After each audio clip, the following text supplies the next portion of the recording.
चलिए जानते हैं आज की मुख्य हेडलाइंस। भारत ने खरीदा दुनिया का सबसे सस्ता कोरोना का टीका। किसान आंदोलन पर बोले चीफ जस्टिस प्रधानमंत्री को मिलने के लिए नहीं कह सकते। बोर्ड की 10वीं 12वीं परीक्षा की तारीखों का हुआ ऐलान, पहली बार हो रहा यह अहम बदलाव। बड़ी खबर, शाह से 2 घंटे की बातचीत के बाद बोले खट्टर अब स्थगित होगा आंदोलन। पेट्रोल में 20% इथेनॉल मिलने से देश को हर साल 1 लाख करोड़ रुपए का फायदा होगा। पीएम किसान योजना की किस्त अभी तक नहीं आई बैंक खाते में तो इन नंबरों पर करें शिकायत। एलन मस्क की टेस्ला ने दी भारत में दस्तक, बेंगलुरु में कराया रजिस्ट्रेशन। अब यहां बनेगी इलेक्ट्रिक कारें। जी हां दोस्तों, और भी बहुत बड़ी काम की खबरें निकल कर आ रही है, इसलिए वीडियो को लास्ट तक जरूर देखना। तो चलिए जानते हैं एक एक करके तमाम बड़ी खबरों को।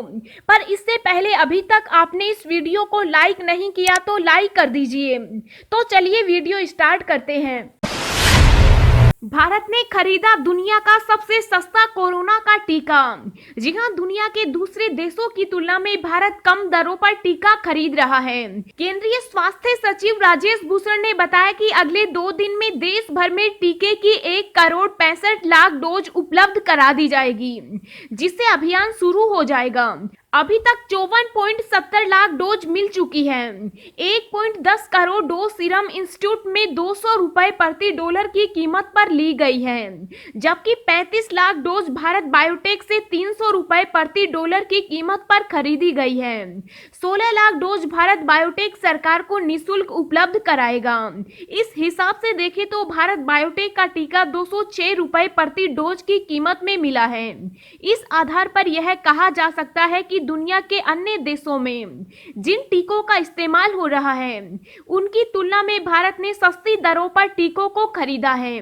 भूषण ने कहा कि वैक्सीन की 2 डोज कम से कम 28 दिन के अंतराल पर लगनी जरूरी है। ऐसे में अगर लोगों को यह लगता है कि टीके की 1 डोज लगने के बाद उन्हें अब कोई डर नहीं है, तो वह गलत है। उन्होंने हाथ जोड़कर प्रार्थना करते हुए कहा कि दोनों डोज मिलने के बाद भी सतर्कता नियमों का पालन अनिवार्य होगा, तभी टीकाकरण प्रभावी होगा। बड़ी खबर, अब सिर्फ 30 मिनट में आपके घर पहुंचेगा एलपीजी सिलेंडर। 1 फरवरी से शुरू हो रही ये सुविधा। जी हां, एलपीजी गैस सिलेंडर बुकिंग के बाद अब आपको 2 से 4 दिन का इंतजार करने की जरूरत नहीं है। सरकारी तेल कंपनी इंडियन ऑयल ने एलपीजी तत्काल सेवा शुरू करने का प्लान बनाया है, जिसके जरिए सिर्फ आधे घंटे में गैस सिलेंडर आपके घर पहुंच जाएगा। यानी आप जिस दिन सिलेंडर की बुकिंग करेंगे उसी दिन आपको सिलेंडर मिल जाएगा। खबर के मुताबिक आईओसी हर राज्य में एक शहर या फिर जिले को चुनेगी और वहां पर पहले इस सेवा को शुरू करेगी। इस सेवा के तहत कंपनी अपने ग्राहकों को 30 से 45 मिनट में सिलेंडर पहुंचाएगी। कोरोना वैक्सीन को लेकर केजरीवाल का बड़ा ऐलान, बोले हम लगवाएंगे लोगों को फ्री टीका। जी हां, देश में कोरोना वायरस के खिलाफ निर्णायक लड़ाई का आरंभ करते हुए 16 जनवरी को टीकाकरण मुहिम की शुरुआत होने जा रही है।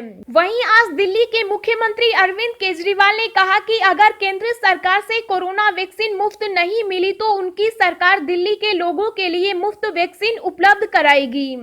केजरीवाल ने कहा कि मुझे खुशी है कि 16 तारीख से दिल्ली में वैक्सीन लगनी शुरू हो जाएगी। सबसे पहले कोरोना वॉरियर्स को लगेगी। मैं अपील करता हूं कि इसके बारे में भ्रांतियां न फैलाएं। केंद्र सरकार और वैज्ञानिकों ने सभी प्रोटोकॉल फॉलो कर ये दवाई लाई है, इसलिए इस पर कोई शंका नहीं होनी चाहिए। उन्होंने कहा कि मैंने केंद्र सरकार से अपील की थी कि पूरे देश में सभी लोगों को मुफ्त में वैक्सीन दी जाए। हम देखते हैं कि वो इस पर क्या फैसला लेते हैं।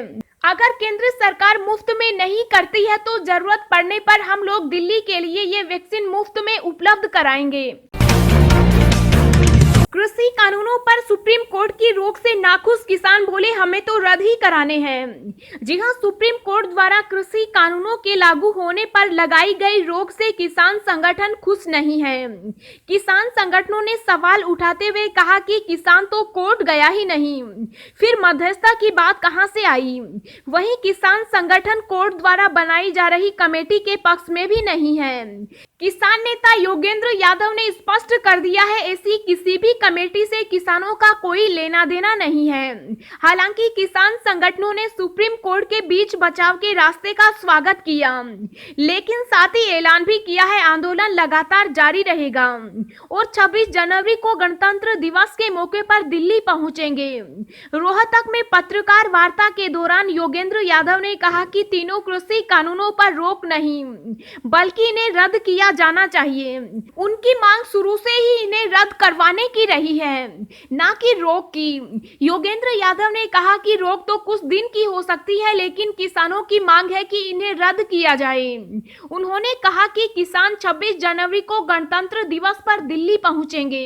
योगेंद्र ने स्पष्ट किया है कि किसान संगठनों का गणतंत्र दिवस की परेड में विघ्न डालने का कोई इरादा नहीं है और ना ही उनकी जिद है कि वह झंडा फहराएंगे। किसान झंडा लेकर गणतंत्र दिवस के मौके पर दिल्ली जरूर जाएंगे, लेकिन राष्ट्रीय कार्यक्रम में विघ्न डालने का उनका कोई इरादा नहीं है। दोस्तों, अगली खबर जानने से पहले आपसे एक रिक्वेस्ट है कि इस वीडियो को बनाने में मुझे बहुत ज्यादा मेहनत लगती है, तो इस मेहनत के लिए वीडियो को एक छोटा सा लाइक जरूर करें। चिकन अंडा खाते हैं तो जरूर पढ़ें ये खबर। दिल्ली सरकार ने जारी की एडवाइजरी। जी हां, बर्ड फ्लू का प्रकोप बढ़ता जा रहा है। इस बीच दिल्ली सरकार ने अंडा और पोल्ट्री प्रोडक्ट खाने को लेकर एडवाइजरी जारी की। एडवाइजरी में कहा गया कि अंडा पूरी तरह पका हुआ ही खाएं। पोल्ट्री प्रोडक्ट 70 डिग्री सेल्सियस पर आधे घंटे तक पका हुआ तभी खाने में इस्तेमाल करें। एडवाइजरी में कहा गया कि आधा पका हुआ चिकन या पक्षी का मीट नहीं खाएं। आधा तला हुआ अंडे का सेवन भी नहीं करने की सलाह दी गई।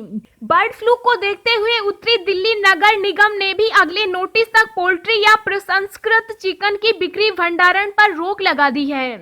नगर निगम ने अपने आदेश में कहा कि ग्राहकों को अंडा या कुक्कुट पक्षी आधारित मांस परोसने पर होटलों के मालिकों को कार्रवाई का सामना करना पड़ेगा। पेट्रोल में 20% एथेनॉल मिलाने से देश को हर साल 1 लाख करोड़ रुपए का फायदा होगा। जी हां, पेट्रोल के साथ 20% एथेनॉल मिक्स करने से देश की आर्थिक गतिविधियों में हर साल करीब 1 लाख करोड़ रुपए का फायदा होगा। इससे विदेशी एक्सचेंज की बचत करने में भी मदद मिलेगी। केंद्रीय पेट्रोलियम सचिव तरुण कपूर ने रेपोस एनर्जी और टाटा मोटर्स के एक इवेंट में बात करते हुए यह बात कही। वर्तमान में देश में बिकने वाले पेट्रोल में केवल 5% एथेनॉल ही मिक्स किया जाता है। इस बायोफ्यूल को कई सोर्स में तैयार किया जाता है।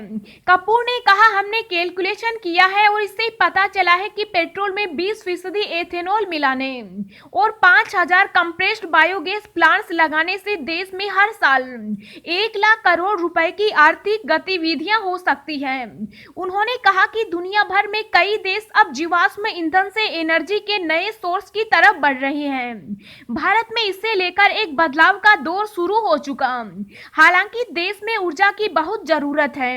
हम कोयले से तेल और गैस की ओर बढ़ रहे हैं। शहरियों को महंगाई की मार से कुछ राहत मिली, सब्जियों की कीमतों में और भी हुई गिरावट। जी हां, सब्जियों के थोक के साथ फुटकर दाम घट गए हैं। पिछले दिनों तो सब्जियों के भाव आसमान पर पहुंच गए थे। इससे लोग परेशान हो गए। प्याज को छोड़कर अन्य सब्जियों की कीमतों में और गिरावट हुई है। फुटकर में भी सब्जियां काफी सस्ती हो गई। इससे शहरियों को महंगाई की मार से कुछ राहत मिली है। थोक में मटर 10 रुपए प्रति किलो, टमाटर 6 से 8 रुपए प्रति किलो, आलू 7 से 8 रुपए प्रति किलो में बिक रही है। इसी प्रकार प्याज 20 से 25 रुपए प्रति किलो, गाजर 4 से 5 रुपए प्रति किलो और बैंगन रेट भी 4 से 5 रुपए प्रति किलो है।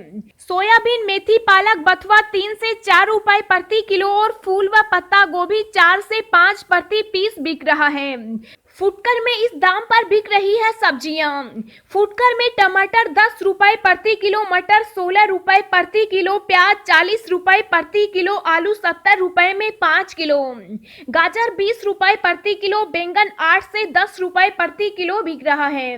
इसी प्रकार सोयाबीन, मेथी, पालक और बथुआ 10 से 20 रुपए प्रति किलो में बिक रहा है। किसान आंदोलन पर बोले चीफ जस्टिस प्रधानमंत्री को मिलने के लिए नहीं कह सकते। जी हां, सुप्रीम कोर्ट ने किसानों के एक वकील की उन दलीलों को खारिज कर दिया जिसमें कहा था कि प्रधानमंत्री नरेंद्र मोदी विवादास्पद कृषि कानूनों पर चर्चा करने के लिए अब तक आंदोलनकारी किसानों से नहीं मिले हैं। न्यायमूर्ति एस ए बोबड़े ने कहा, हम प्रधानमंत्री को जाने के लिए नहीं कह सकते। सॉलिसिटर जनरल तुषार मेहता ने शीर्ष अदालत को सूचित किया कि कृषि मंत्री पहले ही किसानों से मिल चुके हैं। शर्मा ने पलटवार करते हुए कहा, कृषि मंत्री के पास निर्णय लेने की कोई शक्ति नहीं है, जो निर्णय लेंगे वह प्रधानमंत्री हैं। शीर्ष अदालत ने इस दलील को मानने से इनकार कर दिया, जोर देकर कहा कि अदालत यह सुनने की इच्छुक नहीं है कि किसान समिति में नहीं जाएंगे। प्रथम न्यायाधीश ने कहा, हम समस्या को हल करना चाह रहे हैं। यदि आप अनिश्चित काल तक आंदोलन करना चाहते हैं तो आप कर सकते हैं। अदालत ने कहा कि वह सुनिश्चित करेगा कि नए कृषि कानूनों के तहत कोई खेत नहीं बेचा जाएगा। पीएम किसान योजना की किस्त अभी तक नहीं आई बैंक खाते में तो इन नंबरों पर शिकायत करें। जी हां, पीएम किसान सम्मान निधि स्कीम की 7वीं किस्त जारी हो चुकी। पीएम नरेंद्र मोदी खुद 9 करोड़ किसानों के खातों में 18,000 करोड़ रुपए भेजे हैं। अधिकतर किसानों के बैंक खातों में यह रकम क्रेडिट भी हो चुकी।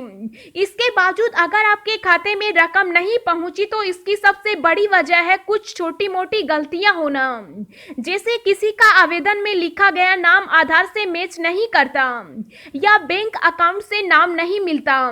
ये गलतियां आप स्वयं मोबाइल से ठीक कर सकते हैं। अगर आवेदन करने के बाद भी पैसा न मिले तो केंद्रीय कृषि मंत्रालय की ओर से जारी हेल्पलाइन 155261 या 1800115526 पर संपर्क करें। बड़ी खबर, साहस से 2 घंटे की बातचीत के बाद बोले खट्टर, अब स्थगित होगा आंदोलन। जी हां, हरियाणा के मुख्यमंत्री मनोहर लाल खट्टर, उप मुख्यमंत्री दुष्यंत चौटाला, शिक्षा मंत्री कंवर ने आज गृह मंत्री अमित शाह से तकरीबन 2 घंटे तक बातचीत की। बातचीत के दौरान किसानों के आंदोलन को मुख्य बिंदु के रूप में रखा गया और गणतंत्र दिवस को शांतिमय तरीके से मनाए जाने पर विचार किया।